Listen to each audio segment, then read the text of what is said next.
AP.9 news ఛానల్ని అందరూ కూడా చూస్తున్నారు.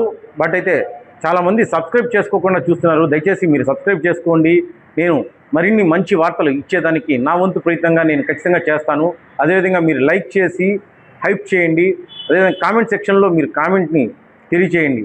దీనివల్ల ఏంటంటే మన ఛానల్ సంబంధించిన వీడియోస్ బూస్టప్ అయ్యి ఇంకా మిగతా చాలామందికి కూడా తెలిసే అవకాశం ఉంది. కనుక మీరందరూ కూడా ఆదరించాలని చెప్పేసి కోరుతున్నాను. Thank you.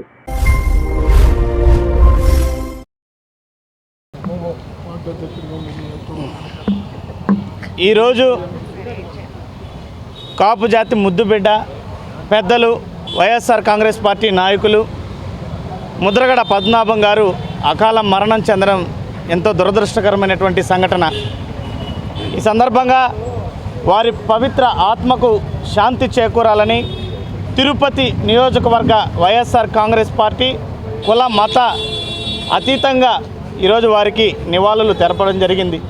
మరి ముద్రగడ పద్మనాభం గారు అదేవిధంగా గతంలో వంగవీటి రంగా గారు ఇరువురు కూడా కులాలకు మతాలకు అతీతంగా ప్రజల కోసం పాటుపడినటువంటి మహానాయకులు వాళ్ళందరూ.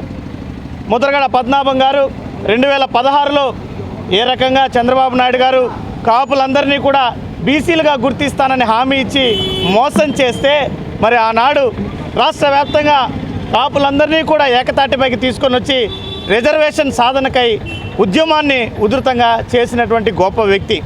అంతేకాదు 1994లోనే ఈ కాపు సామాజిక వర్గాన్ని వెనకబడినటువంటి జాబితాలో చేర్చాలని ఆమరణ నిరాహార దీక్ష చేసినటువంటి గొప్ప నాయకుడు ముద్రగడ పద్మనాభం గారు.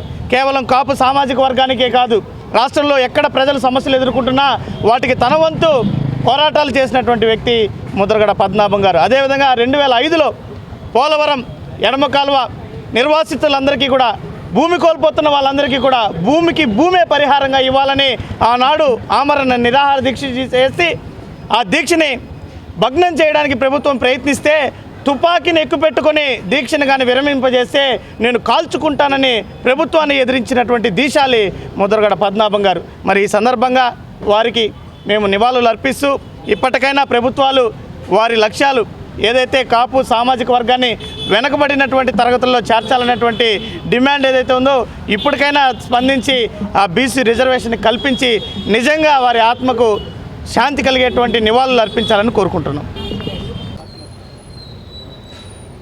కాపు ముద్దుబిడ్డ స్వర్గీయ ముద్రగడ పద్మనాభం గారు అకాల మరణం రాష్ట్రానికి వైఎస్ఆర్ కాంగ్రెస్ పార్టీకి కాపులకు కూడా తీవ్ర నష్టం జరిగిందని మటుకు చెప్పుకోక తప్పదు. ఎందుకంటే అలాంటి ఉద్యమ నేత 78లో తొలిసారిగా ఎమ్మెల్యేగా 83, 85, 89, 2009లో ఎంపీగా జమీందారు కుటుంబంలో పుట్టిన వ్యక్తి 100 ఎకరాలు అమ్మి ప్రజాసేవ చేసిన వ్యక్తి నిస్వార్థంగా.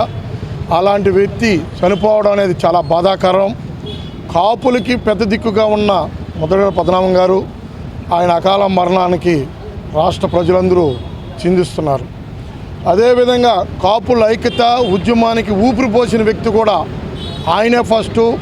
ఇంక ఎవరు వస్తారా అనేది కూడా ఇంకటి నుంచి ఆలోచించాల్సిన విషయం ఉంది.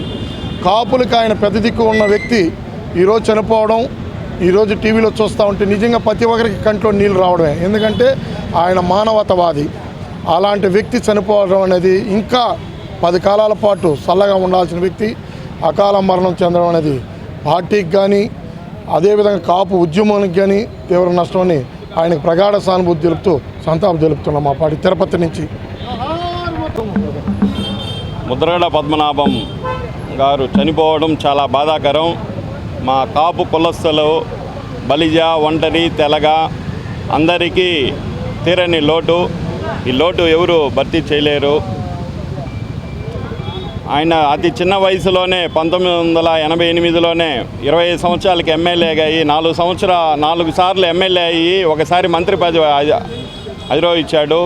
మంత్రి పదవి ఉండేటప్పుడే అతను కాపు రిజర్వేషన్ కొరకు వెంటనే రాజీనామా సమర్పించి గొప్ప వ్యక్తి. మన కులాలకే అతీతంగా అందరి కోసం పాటుపడిన వ్యక్తి. మా వైఎస్ఆర్సీపీ పార్టీకి తీరని లోటు ముద్రగడ పద్మనాభం గారు. అదే మాదిరిగా మన వైసీపీలో పార్టీకి వచ్చి ఎంతో సేవలు చేశారు. ఆయన ఆత్మకి శాంతి చేకూరాలని ఆ దేవదేవుని మనస్ఫూర్తిగా కోరుకుంటున్నాము. రాయల్ కాపునాడు అధ్యక్షుడు 36వ వార్డు అధ్యక్షుడు సురేష్ రాయుడు.